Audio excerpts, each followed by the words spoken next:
tutti amici e bentornati a un nuovo appuntamento con l'avventura di Go Fishing. Oggi vi volevo presentare un'uscita fatta in una mattinata un po' grigia, un po' nuvolosa, una giornata, una domenica un po' così, dove insieme a degli amici siamo andati a tentare la sorte, diciamo, in un piccolo torrente e abbiamo pescato a secca, rigorosamente a secca. Era circa la fine di luglio.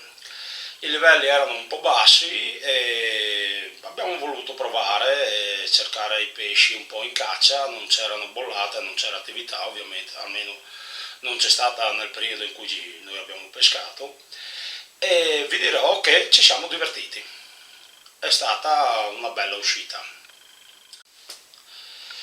Beh, cosa vi posso dire? Allora, gli artificiali che abbiamo usato, ho usato io personalmente e ho dato da provare anche ai miei amici tutte le mosche secche che avevo creato nei tutorial precedenti, che avete probabilmente già visto, almeno lo spero, dal titolo Creatures Co, quindi terrestrial, bruchi, mosche da caccia grosse, lape e tutte quante si sono dimostrati efficaci in pesca, belle galleggianti anche nelle acque più mosse. Non ho avuto problemi, le trote salivano in maniera decisa proprio a prendere gli artificiali, quindi direi un buon risultato.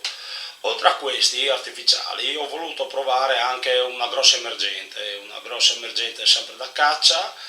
L'ho costruita ispirandomi al grande, direi grandissimo Francesco Palù, quindi ho usato la pallina di polistirolo per aumentare la galleggiabilità e anche questa ha dato degli ottimi risultati. Allora, niente ragazzi, oggi come al solito ormai il video è sempre diviso in tre parti. Avete questa parte introduttiva dove vi spiego un po' le attrezzature, quello che è stato usato durante l'uscita di pesca. Avete una parte centrale dedicata alla giornata, in questo caso una mattinata di pesca, abbiamo pescato più o meno dalle 9 all'1, quindi poi siamo rientrati a casa per pranzo, e l'ultima parte, la parte finale, dove vi faccio vedere che mosca ho utilizzato. Allora, sotto nelle descrizioni vi lascerò tutti i link per rivedere con calma, se vi va ovviamente, tutta la mia serie, tutti i miei tutorial dal titolo Creatures Co. E alla fine di questo video invece vi farò vedere l'emergentona, quella che vi spiegavo prima, che ho usato ispirata al grande Francesco Palù.